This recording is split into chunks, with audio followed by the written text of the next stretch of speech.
성경을 한자를 푸는 대구의 오집사입니다. 오늘은 권세 권자, 저울추 권자, 뜰기나무 관자에 대해서 말씀드리겠습니다. 나무 목자가 있고 황새 관자가 있죠. 우리가 황새, 참새 서로 다르지만 이런 황새, 참새라는 의미가 있습니다. 여기 새 추자고 보이고 이 몽둥이 추자도 보이고 그죠? 등골뼈 할 때 추자도 보이고 이게 뭡니까? 이게 풀도 보이고 부르짖을 헌자도 보이고 큰 대자도 보이고 이렇습니다. 그죠? 자, 여기서 이제 시작을 하겠습니다. 왕이신데 피를 흘리시고 십자가에 달리신 왕이 보이시죠? 자, 이분이 인자다는 거죠. 자, 그분이 새와 같이 이 땅에 비둘기 같은 제물로서 오셨다라는 걸 가지고 시작을 해보겠습니다. 이스라엘 왕이신 대왕이 오셨다. 큰 왕이 오셨다는 거죠.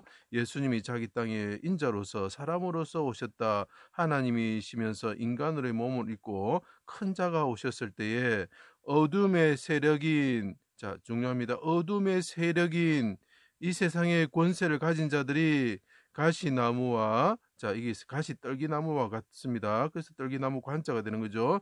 숲풀 같은 인간들이 몽치와, 몽치죠. 쇠몽둥이 추자가 되는 거죠.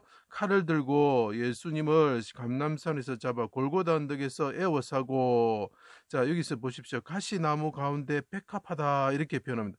자, 예수님을 십자가에 달았죠. 그때 사람들이 옆에 서 있었습니다. 인자가 왕으로 오셨는데 사람들이 서서 그 십자가를 찌르신 분을 피 흘리는 것을 그들이 주목하여 봤다라는 거죠. 이 사람들 뭐냐면 풀과 같은 사람들이야. 백성은 민초와 같고 마른 풀과 같고 하루 만에 시드는 꽃과 같다고 성경에서 계속 이야기하고 있습니다. 자, 그래서 이 사람은 또 악한 사람은 뭐라고 해요? 나무와 같은데 가시나무와 같다. 마른 풀과 같은 사람이 가시나무와 같다라는 거죠. 그죠? 그들이 애워싸고 주목해서 봤다는 거죠. 이걸 기억해 주십시오. 너희들이 볼 것이다 라고 이야기를 합니다. 그래서 이걸 꼭 기억해 주셔야 됩니다. 자, 가시나무 가운데 백합화처럼 이 왕께서 십자가에 달리셔서 하나님께 백합화처럼 그 입술은 백합화와 같다고 아가서 이야기하고 있습니다. 그분의 눈은 뭐라고요? 예, 비둘기와 같다라고 표현하고 있습니다. 그 비둘기가 지금 나무 재단에 나무 불타는 나무 위에 올려져 있는 모습이 보이십니까? 세상의 군왕들이 세상의 권력을 가진 사람들이 권세 권자들이 되겠죠. 이 사람들이 둘러싸고 가시나무 같은 사람들 둘러싸고 기름 부음 받은 자를 부을 주자가 되겠죠. 기름 부음 받은 자를 죽이고자 하였다. 그때 하늘에 계신 분이 웃으시며 이방을 이 사람에게 유업으로 줄 것이다라고 권세에 대해서 누가 권세를 가졌느냐에 대해서 이야기를 하고 있습니다. 자, 수족이 찔려 피를 흘리게 하시고 피를 흘리시는 왕이 점주자가 피라고 그랬습니다. 나무 십자가에 달렸다. 그래서 이것이 뭔가 찔리는 나무, 가시나무 같은데 찔리는 나무에 달리신 분이 있다. 조각목이 가시나무, 아카시아 나무고 시내산은 가시나무 많은 곳이 되는 거죠. 그래서 어둠의 세력은 가시나무와 같다라고 다윗이 말합니다. 악인은 가시나무와 같다. 불사르는 자와 같다. 같이 찌르고 불을 내는 거죠. 그래서 예수님이 십자가에서 그 가시나무에 찔리듯이 죽으시고 가시나무 관을 쓰시는 분이 메시아다는 것을 나타내고 있는 것입니다. 그렇지 않은 사람들은 메시아가 아닌 것입니다.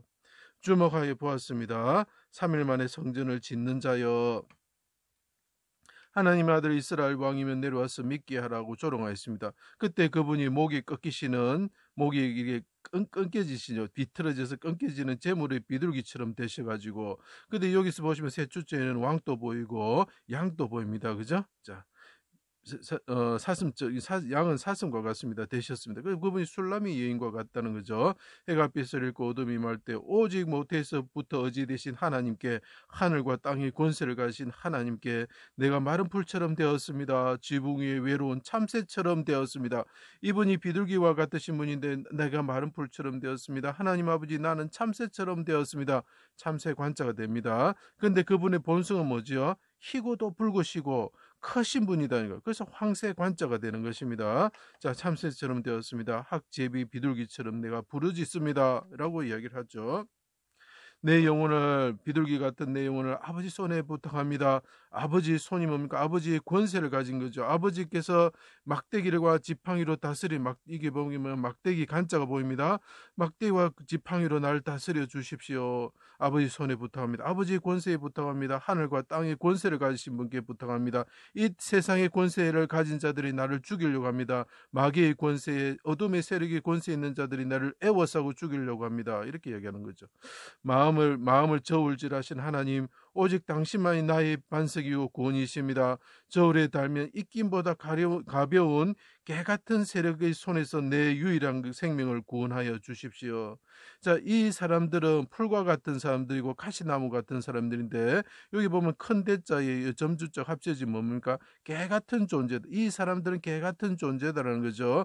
이 개같은 존재가 큰 자를 피 흘리게 하고 죽이게 하였다는 거죠. 자, 그러면서 저들은 저울에 담긴 입김보다 가벼운 존재들입니다. 하나님 아버지, 나를 판단하여 주십시오. 이렇게 이야기를 하는 거죠. 그래서 저울이라는 것은 권세와 같은 것입니다. 오른손을 구원을 받으시고 하늘에 오르셨습니다. 그분이 하늘에 오르셔서 부르짖으시고 오르셨을 때 그 술라미 여인이 뭐라고 했습니까? 희고도 붉다라고 표현합니다. 다리가 화반석 같아. 그래서 제가 황색 환자라고 말씀드렸죠. 이 세상에서 외로운 그 지붕 위에 참새 같은 존재인데, 나무에 달리시는 참새와 같은 존재이셨는데, 그분은 그 본성은 비둘기시죠. 그죠?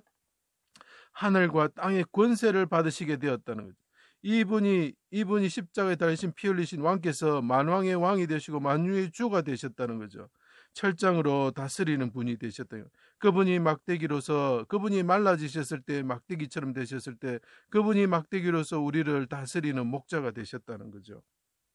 마른 풀과 같은, 이제 아까 제가 마른 풀이라고 하는 걸 기억하라고 그랬죠. 마른 풀과 같은 사람들아 보라, 이사야서에 말합니다. 40장에 주께서 강한 자로 임하십니다. 팔로 다스리실 것이다. 권세를 가지고 다스리실 것이다. 그분이 목자와 같이 양을 먹이실 것이다. 그분이 막대기로 우리를 다스리실 것이다. 그분이 철장으로 대적을 멸하실 것이다 라고 이야기하고 있죠. 목자와 같이 양을 먹이는 술라미 여인과 같은 분이라는 거죠. 그분이 희고도 붉은 새와 같은 분이라는 거죠. 그분이 날개를 치며 날개칠 순자가 됩니다. 새끼를 보호하시는 분이 되실 것이다. 그 날개 안에 사람들을 모으실 것이다. 이렇게 이야기를 하는 거죠. 그분은 어떤 분이냐? 접시 저울로 산들을, 막대 저울로 언덕을 다시는 분이다라는 거죠. 공평한 저울처로 모든 분을 판단하는 사람이라는 거죠. 자, 이 악인들은 저울에 입김보다 못한 이 존재들을 어떻게 한다고요? 막대 저울로 판단하시고 그들을 심판하시는 분이 되신다는 거죠. 열방의 통에 한 방울 물과 같고 저울의 작은 티끌 같으신 분이 되셨다는 거죠. 그분이 우리를 위해서 피를 흘리심으로 우리를 죄에서 해방시켜 주시고 만왕의 왕이 되시고 만유의 주가 되신 거죠. 그분이 다시 오실 때에 그분이 이분과 관련된 나무가 뭐지요? 예, 저울이라는 거죠. 그때 이 악한 자들은 어떻게 하신다고요? 새의 먹이가 되게, 세상의 권세를 가진 왕들이, 천사가 태양 가운데서 말합니다. 새들아 저 살을 뜯어 먹어라 라고 표현하죠. 새의 먹이가 되는, 그것이 원수할 때 숫자가 보면, 원수할 때 우리가 숫자를 보면은 새 숫자가 2개가 나오는 거죠. 그리고 말씀이 나오는 거죠. 그래서 새의 먹이가 되게 하시는 분이 되셨다. 그래서 이분이 하늘과 땅의 권세를 가지시는 분이 되셨다. 우리를 위해서 피를 흘리셔서 풀과 같고 가시나무 같은 자를 용서하여 주셔가지고 그 사람들이 구원을 받도록 하시는 만유의 주가 되셨다라는 거죠. 그래서 이것이 권세의 권자, 저울추 권자가 되는 것입니다. 제 강의를 들어주셔서 감사합니다.